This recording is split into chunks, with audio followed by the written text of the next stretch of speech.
ladies and gents, welcome to War Thunder with Mags, and welcome to a couple of battles in the Hayabusa and the F6F3.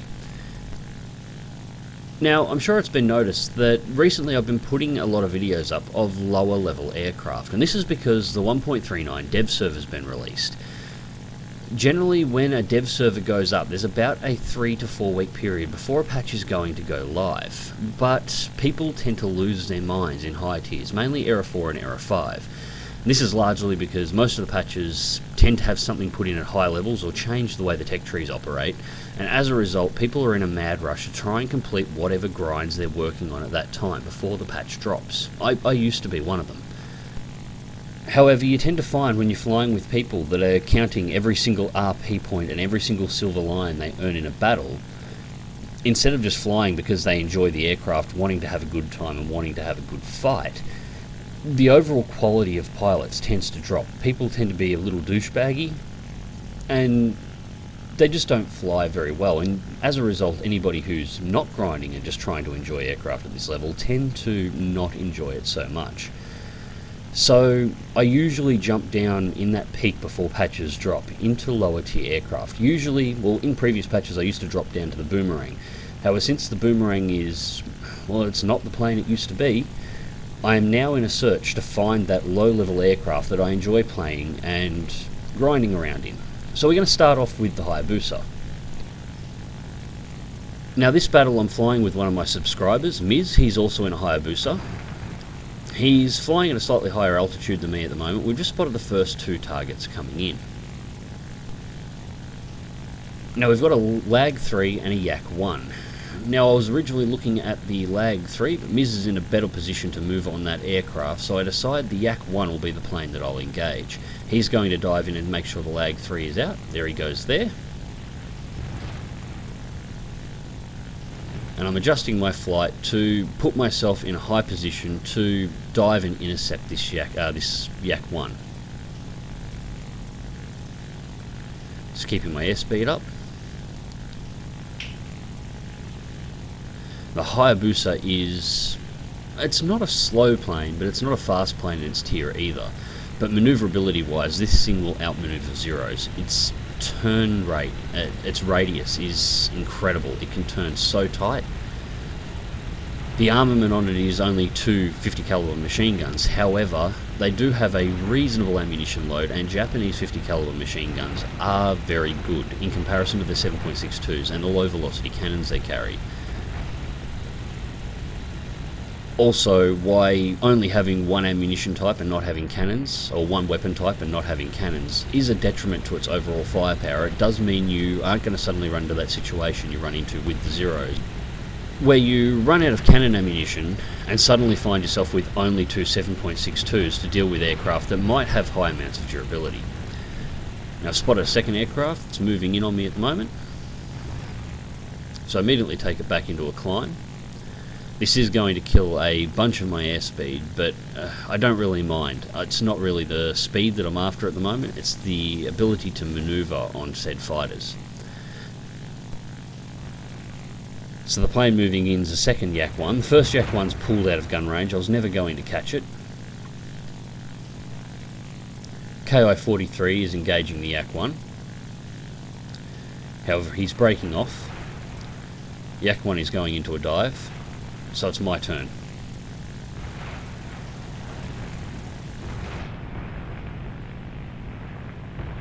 Just roll it over and half loop.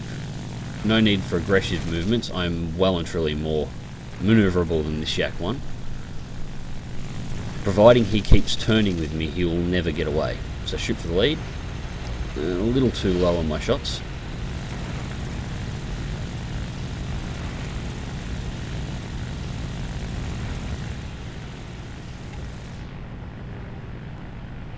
Just following through the turns. Now, if this guy had flown straight, I never would have caught him. I'm loaded up with armor-piercing incendiary rounds for the most part on these guns, so I'm just looking to get a good strike and light him up. And that's what I was after. Fireballed.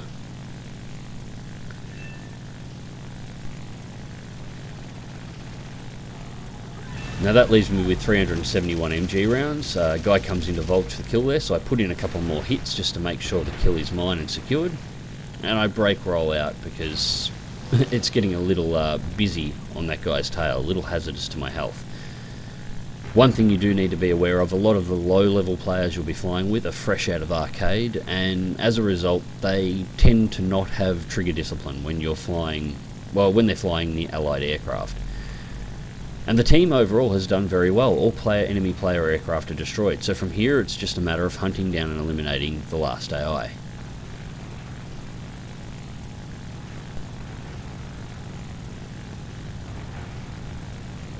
Nose down to catch up with this one.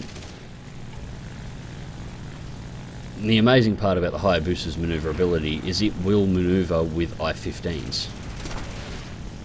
I just took hits from an ally then. That's exactly what I was talking about down here. Well, you have to do it in most matches, but especially in low tier matches, you have to realise that your allies are just as dangerous to you as the enemy is. So just try and stay out of their way, and generally you won't get taken out. That's the I-15 down, and pretty much... dive through there, that was a little close. I wasn't expecting them to turn through. Pretty much all the AI have now been eliminated, so this match is pretty much over. So let's go through to the results.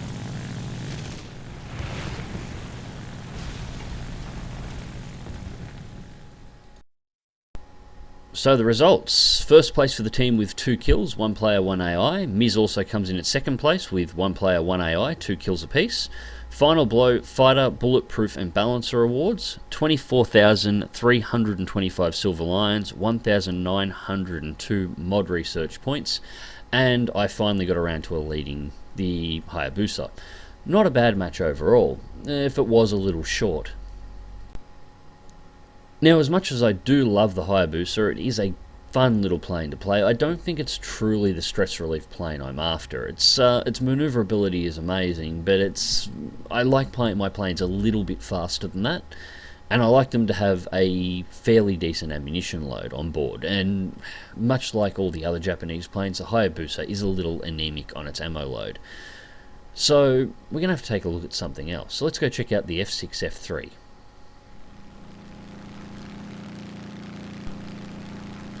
So the F6F, now this is a plane that I really haven't taken into battle in about 3 major patches, so I didn't quite remember how it flew. Add to that the fact that it's had some major flight model work in that time, and I really had no idea what to expect when bringing this thing back out. I just know that I only had it about 50% upgraded. So I've just taken off the runway, climbed to the midfield, cruising around at about 14,000 feet, still under wet. Engine temperatures on this thing are pretty good. I didn't really have a problem with it overheating. It did get a little warm from time to time and I did have to manage it a little, but it was never anything major. Multiple enemy targets underneath me, and I'm just trying to work out who's offering me the best position to go for a kill. Now I'm looking at these 2 down here. We have 2 allied fighters and there are 2 enemy fighters down there. We're fighting against Germany here because, you know, the F6F had a strong history of fighting the Germans in World War II, especially over German soil. And yeah, just in case that didn't come across quite right, that was a little bit of sarcasm. Alright, I've selected the first fighter. We're going for this 109. Now, I'm not sure about the dive speed or the dive performance on this plane with its new FM, so I'm being very gentle about bringing it down. I don't want to break it. The armament's of course 50 cals across the board with a really good ammunition load. And I'm liking the way it's rolling during the dive. That was really nice. Fire through, get a nice solid hit. Nothing critical, but a nice wake-up call to let him know I'm there. Manoeuvrability in the turn's good as well. Controlled usage of the flaps to bring him in on my tail, bring me in on his tail rather. Shoot for the lead. Hits, critical. And take the kill. Probably used a little bit more ammo there than I really needed to. I was aiming a little low to start with, but not a bad way to start a plane that I haven't flown in Yeah, 2 or 3 major patches. Actually, I think the last time I bought the F6F out was just before 1.30. So next target's up, we've got a JU-88. Now, I wasn't surprised to see this guy floating around. At the start of the match, we lost 2 of our area bombing targets right at the start of the match. 2 bases completely bombed out. At this level, there are very few aircraft that are capable of delivering that much damage against ground forces, and the Ju-88 is one of them. However, it cannot be the only one. There needs to be multiple Ju-88s in the area for this thing to bomb out 2 bases at the speed they did. Full ammunition load on one is just not enough to take out 2 bases, so I am looking around for extras. Now that one is RTB, it's dumped its bomb load, it's going home. We've got a 109 ahead, and I'm thinking it's probably the better target. The Ju-88 without bombs is, well, it's the kind of plane you leave till the end of the match to kill. It's not really a threat. And I haven't seen any of his buddies, although I'm assuming they're there at the moment. I'm assuming they've already head around the back and are already moving out for bomb reloads. However, there's been a request from the team. We've got another 109, and it's killed somebody just over Berlin, and is proving to be a little bit of a nuisance. I'm in the area, so I'm moving in to clean it up next. We've got a Spitfire here that's trying to get home. So, being a good teammate, I will do what I can to make sure he can actually get there. The 109's closing in on him pretty fast, but I'm closing in pretty fast from the other side, and he isn't manoeuvring at the moment, so it appears at the least that he hasn't realised that I'm coming in.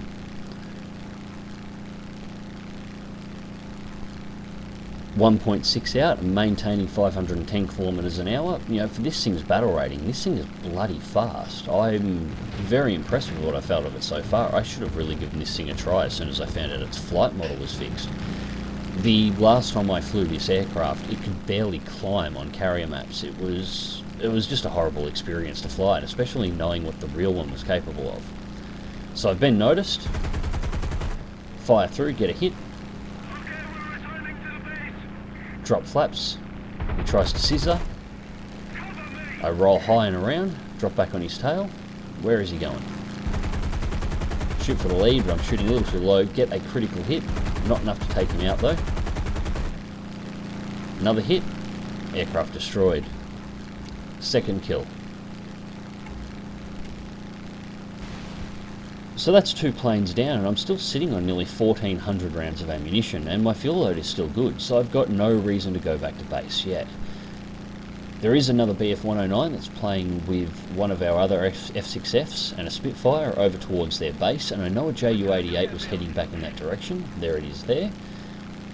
Time to head over that way and find out whether or not there's anything over there that's worth killing, or anything that's going to survive long enough for me to get guns on it.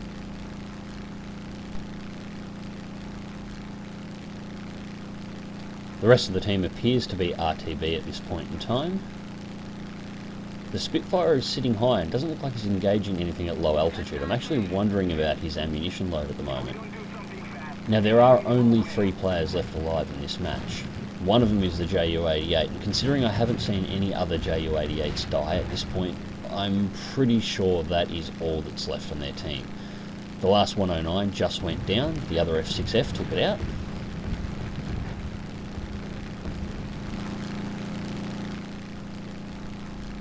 He is dropping in and out at the moment, hitting the Ju-88 that's trying to head in to land at their base. However, it looks like he's broken off as well, so I'm just wondering about ammunition loads across the board. With half our team already RTB, the Spitfire has just turned back for the same reason, and the F6F doesn't look like it's too eager to engage in combat. I think I'm the only one over here that actually has ammo.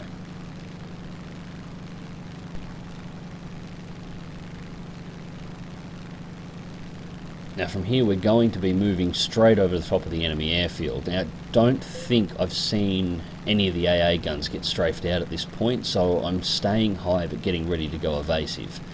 I am really worried about oncoming flak fire.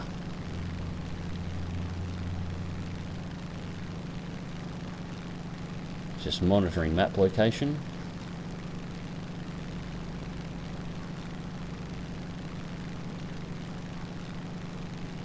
having a chat with my team, trying to get everything organised for this final kill. This match needs to come into an end. If there's only 3 bombers left, just trying to find out if that F6F is ready to move in. The 88 looks like it's trying to circle around its AAA on the ground.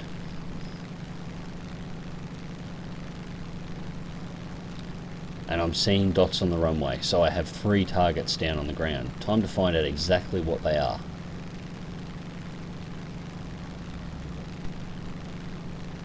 Now it's about this point that I actually realised there are actually 4 enemy players still alive, so there is 1 missing, because I'm only seeing 1 target and 2 dots at the runway, and I haven't managed to identify what those dots are yet. And I haven't seen any other enemy aircraft anywhere in the area or any sign of dots, so now I'm checking around pretty close, and then I see the most beautiful sight any fighter pilot can see. 3 Ju-88s flying nose to tail, all in a row. Now I try and dive on this one first, but I'm just not going to get a safe angle of attack, so I'm going to have to leave him. But 2 and 3 have just taken off with full bomb loads. They're fat and heavy, and it's not vulturing if they've taken off. So first one goes in, set him on fire, select second target, run the guns across, kill his pilot, continue through. And there's the missing plane. It's a 109 circling at the back of their base. That's both 2 of the Ju-88s out. F6F takes the 3rd. 2 F6Fs versus a single 109. I think the 109 may have been trying to go in for a landing. And from here, this battle was pretty much a wash. The 109 never really left the area around the base. I let the other F6F move in for the kill. He did a damn good job of keeping the targets lit up and spotted in the area.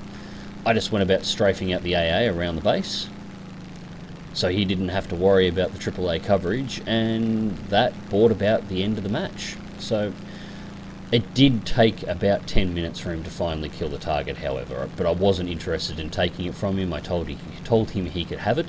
So we'll just skip through that part of the video. It was a little long-winded. Let's go to the results.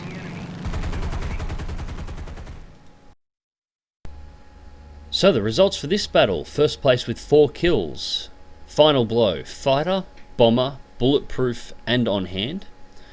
61,779 Silver Lions, 11,004 mod research points, and 8,253 aircraft research points on a premium account on an X2. And that was enough mod research to fully unlock the remaining mods, or the second half of the F6F. So I finally got around to completing this aircraft as well. So, for low tier stress-free fun, I think I may have found a winner. The F6F, 650 calibers of pure enjoyment. I enjoyed every single bit of that battle, and I've flown a few times since then, and I'm yet to have a battle where I haven't had a good time in this plane, which is a hell of a nice surprise considering the last time I flew it, it was borderline unflyable. Well, anyways, ladies and gents, I'm going to call this video here. I hope you enjoyed it. Click like if you do, subscribe if you want to see more. Fly smart, fly safe, and I'll catch you in the skies.